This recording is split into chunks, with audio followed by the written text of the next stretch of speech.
பாஞ்சால மன்னனுக்கு அந்த வில்வத்தை ஏறவில்லை. அதனால இன்று முதல் ஐயா துரோணாச்சாரியாரே நீங்களே எங்களுக்கு குருவாய் இருந்து இந்த வில்வத்தையே கற்றுக் கொடுங்கள் அப்படி என்று யார் கேட்டது? என்னுடைய தந்தை பாஞ்சால மன்னன் கேட்டிருக்காரு. பாஞ்சால மன்னன் கேட்டார். சரிதான். கேட்ட உடனே அது கொஞ்ச காலம் ஆனது. பாஞ்சால மன்னனும் வில்வத்தை கற்றுக்கொண்டார். உடனே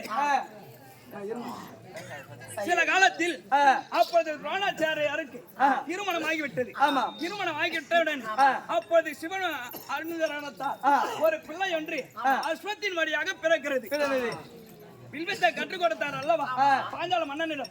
பாஞ்சால மன்னனிடம் கேட்டார், உனக்கு நான் வில்வித்தை கற்றுக் கொடுக்க வேண்டுமானா எனக்கு என்ன குரு காணிக்க தருவாய் அப்படி என்று துரோணாச்சாரியார் அந்த பாஞ்சால மன்னனிடம் கேட்கிறார். ஆமா, பாஞ்சால மன்னனாகப்பட்டவர் நான் இப்பொழுது சிற்ற அரசனாக இருக்கிறேன். காலத்தில் நான் பேர் அரசனாக இருப்பேன். அப்பொழுது இந்த நாட்டில் பிரிதுவாதி உனக்கு தருகிறேன். அப்படி என்று பாஞ்சால மன்னன் உரைத்தார். உரைத்த பிரகாரம் அப்பவே அவர் வில்வத்தை கற்றுக் கொடுத்தார். வில்வத்தை கற்றுக் கொடுத்து அவர் அரண்மனைக்கு சென்று விட்டார்கள். அப்பொழுது சில காலத்தில் அந்த துரோணாச்சாரியாருக்கு திருமணம் ஆகிவிட்டது கிருபி என்ற ஒரு பெண்ணோடு. அப்பொழுது சிவனுடைய அனுகிரகத்தால் ஒரு குழந்தை ஒன்று பிறந்தது அஸ்வத்தின் வழியாக. அது என்ன குழந்தை? அஸ்வத்தின் வழியாக பிறந்த பிள்ளை அஸ்வத்தாமன் என்று நாமதயம் சூட்டி அப்பொழுது வைத்திருக்கிறார்கள். அஸ்வன்னா என்ன? அந்த குதிரையின் வழியா பிறந்த குழந்தையை எப்படி காப்பாற்றுவது அப்படி என்று அழுத கண் சிந்தனையோட இருக்கிறாராம் துரோணாச்சாரியார். அப்பொழுது உரைத்தாரே பாஞ்சால மன்னன் வில்வத்தை கற்றுக் கொடுத்தால் நாட்டில் பிரிதுவாதி தருகிறேன் என்று உரைத்தாரு. இப்ப நாடு தேவையில்லை, நகரம் தேவையில்லை, ஒரு பசுவும் ஒரு கன்றும் இருந்தால் போதும். அப்படி என்று ஒரு கன்று இருந்தால் போதும், இந்த குழந்தையை காப்பாற்றி விடலாம் அப்படி என்று பாஞ்சால மன்னனிடம் சென்றார் துரோணாச்சாரியார். ஆமா, சென்ற உடனே அப்பொழுது பார்த்தா, ஐயா பாஞ்சால மன்னா நாட்டை பிரிந்து வாதி தரலா என்று உரைத்தாயே, எனக்கு நாடு தேவையில்லை, ஒரு பசுவம் கன்று கொடு அப்படி என்று துரோணாச்சாரியாராகப்பட்டவர் கேட்டார். அப்போது பாஞ்சால மன்னன் பார்த்தார், வெளியில் இருக்கக்கூடிய காவலாளை விட்டு அடியாத நமக்கு அடித்து அம்மான அபிமானம் செய்து அடியாத நமக்கு அடித்து வெளியே பிடித்து தள்ளி அப்படி தள்ளிய உடனே அப்போது துரோணாச்சாரியாராகப்பட்டவர் பார்த்து கேள்வி அகோர கோபம் கொண்டு, அடே சத்திரியனா நீ? பாஞ்சால மன்னா நீ ஒரு சத்திரியனா? உனக்கு போய் நான் வில்வத்தை கற்றுக் கொடுத்தேன் அல்லவா, என் தப்புதான். அப்படி என்று நீ எப்பொழுது என்ன அடியோதனமாக அடித்தாயோ, என்னை எப்போது நீ அடியோதனமாக அடித்தாயோ, அது உன்னை போலவே ஒரு சத்திரியனுக்கு நான் வில்வத்தை கற்றுக் கொடுத்து உன்னை அடியோதனமாக அடித்து கஜகோடி கம்பத்தில் கட்டி உன்னை அபிமானம் செய்கிறேன் அப்படி என்று முறையிட்டார் அந்த துரோணாச்சாரியாகப்பட்டவர். வந்தார் அரண்மனைக்கு. வந்த உடனே இருக்கும் 105 பிள்ளைகளும் அழைத்தார். வில்வத்தை நல்லா கற்றுக் கொடுத்தார்.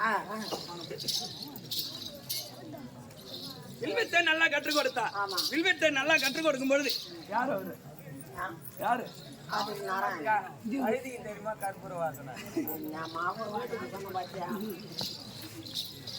அப்பொழுது பார்த்தா அங்கிருந்து வந்து 105 பிள்ளைகளை அழைத்தா, அனைவருக்கும் வில்வத்தை கற்றுக் கொடுத்தா. அதை சிறப்பாக கற்றுக்கொண்டார் அர்ஜுன மகாராஜா. வில்வத்தை கற்றுக் கொடுத்து அப்பொழுது பாஞ்சால நாட்டிடம் சென்று பாஞ்சால மன்னனை அடிதானமாக அடித்து கஜகோடி கம்பத்தில் கட்டி அபிமானம் செய்து விட்டார். ஆமா, அபிமானம் செய்த உடனே அப்பொழுது பாஞ்சால மன்னனாகப்பட்டவர் கோபம் விருசபத்து அப்பொழுது என்ன சொல்கிறார்? கோலைக்கு சொந்த ஒரு பெண்ணை ஒப்பனம் செய்து உன்னுடைய மானபங்கத்தை அடைய வைக்கிறேன் அப்படின்னு காட்டுக்கு செல்கிறார். அப்பொழுது போகும் அடி பெருத்த ஒரு காட்டில் யாசர் உபயாசர் என்று சொல்ல முடியாது 2 முனிவரை கூட்டு வந்து அப்போது ஏகத்தை செய்து கொண்டே இருக்கிறாராம். ஆமா,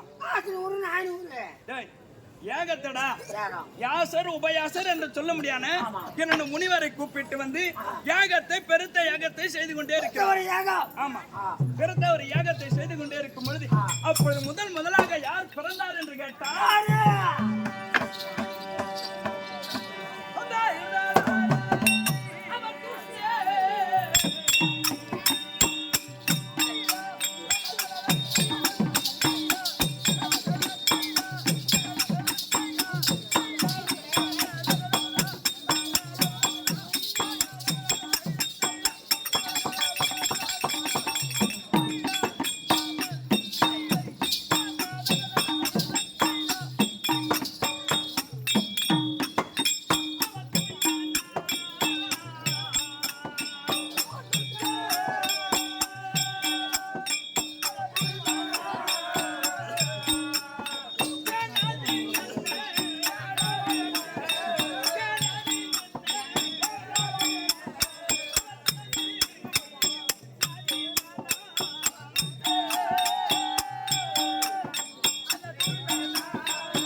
தூய்மன் பிறந்தார்.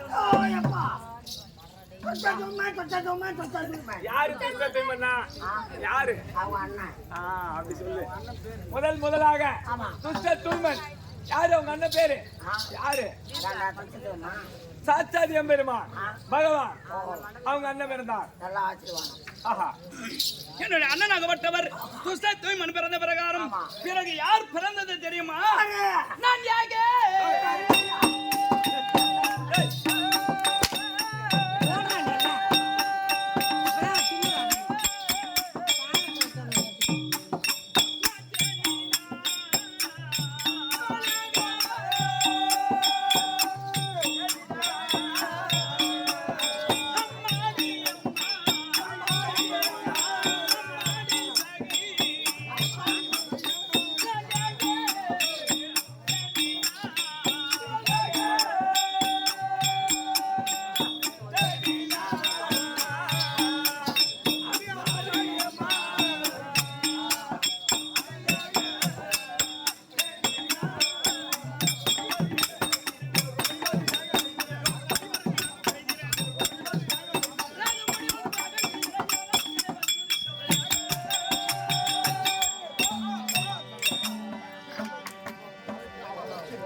அந்த ஏகத்தில் பெருத்த ஒரு ஏகத்தில் அந்த ஏகம் செய்து கொண்டே இருக்கும் பொழுது 16 வயது பெண்ணாகவே இந்த ஏக ஜனி பிறந்தேன். அந்த ஏகத்தில் பிறந்த உடனே முதலாக என் அண்ணன் துஷ்ட தூய்மன் பிறந்தான். பிறகு இந்த ஏக ஜனி பிறந்து அப்படி ஒரு சிகண்டா என்று சொல்ல முடியாது ஒரு வில்லு ஒன்று பிறந்தது. என் தந்தையாரிடம் கேட்டு என்றால் அது எப்படியா பட்டது? அதான் எகவில். அந்த எகவில் பிறந்தது. அப்பொழுது இந்த வில்லை வளைத்து மற்றபடி அறுத்து இந்த வில்லை வளைத்து மற்றபடி யார் அறுக்கிறாரோ அவரே இந்த பாஞ்சாலியை கரம் பிடிக்கலாம் அப்படி என்று இருந்தது. இருந்த உடனே பாஞ்சால மன்னனிடம் என் தந்தையாரிடம் கேட்டேன், அப்பா அந்த 5 ராஜாக்கள் அந்த காட்டிற்கு சென்றார்களே இருக்கிறார்களா இல்லையா அப்படி என்று கேட்ட உடனே யாரும் இல்லை என்று உரைத்து விட்டார் என் தந்தை. அப்பொழுது நான் பார்த்தேன், அப்பா இருக்க முடியான அவனி 56 ராஜாக்கள் வர வேண்டும். இத்தாசுவரை ஏற்படுத்துங்க அப்படி என்று நான் கேட்டுவிட்டேன். இத்தாசுவரை ஏற்படுத்தினார்கள். அப்பொழுது இருக்க முடியான வளையாத வில்லை அனைவர்களை ஏர் எடுத்து அந்த வளையாத வில்லை வளைத்து பார்த்தார்கள். யாராலையும் வளைக்க முடியல. அப்பொழுது அதோ அந்த பிராமணர் உருவத்தில் ஒருவர் அமர்ந்திருந்தார். யாரு? அர்ஜுன மகாராஜா பெருமான். அப்பொழுது பார்த்தார், எழுந்து என் குலத்தான இந்த வெள்ள வளைக்கலாமா இல்ல இந்த சத்திரியன் தான் இந்த வெள்ள வளைக்கணுமா அப்படின்னு பிராமணர் உருவத்தில் இருந்து அர்ஜுன மகாராஜனாகப்பட்டவர் கேட்கிறார். என் குலத்தான இருந்தாலும் சரி இந்த வில்ல வளைக்கலாம் அப்படி என்று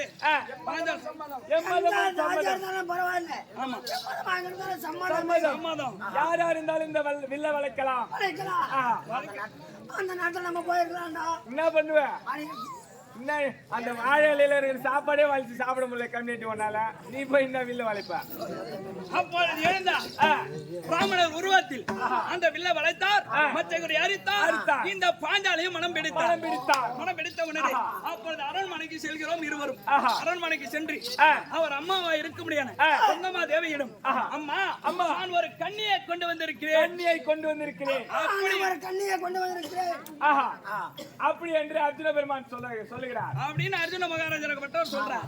அப்பொழுது எங்களுடைய அத்தையா இருக்க முடியான குந்தாதேவி காதில் கனி என்று விழுந்து விட்டது. ஓஹோ, கனி என்ற பொருள் கனி என்று விழுந்துவிட்டது. கனி என்று சொன்ன வார்த்தை கனி என்று கட்டி விட்டது. விழுந்த உடனே அப்பா அந்த கனியை 5 பேர்களும் புசித்துக் கொள்ளுங்கள் அப்படின்னு சொன்னாங்க. 5 நாள் திருமணம் முடித்து உடைய அந்த தேங்காய் உருட்டி தான் பார்க்கலாம். ஆமா, உடைத்து பார்க்க முடியாது. அதனால 5 நாள் திருமணம் முடித்து 18 நாள் போர் அதோ சண்டை முடித்து எந்த ஒரு குறையும் இல்லாமல் இப்ப இந்த அஸ்னாபுரியில இருக்கிறோம் எந்த ஒரு குறையும் இல்லாம சந்தோஷமா இருக்கணும். ஏதா காரணமாக தெரியவில்லை. மன்னராகப்பட்டவர் அழைத்திருக்கிறார். மன்னவர் இருந்தால் ஏக ஜெனி வந்திருக்குன்னு சொல்லிட்டு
அந்த புண்ணிய சேத்திரம் காரணாபுரி நன்னகாலத்தில் வாசம் தருமணியான அது ஆறுயிர் தந்தை தேவேந்திரன் என்று சொல்லக்கூடிய அப்பார் அவர்கள் இந்த வீரமடையை சேர்ந்த இந்த விக்னேஷுக்காக கொடுக்கப்பட்ட ரூபாய் 100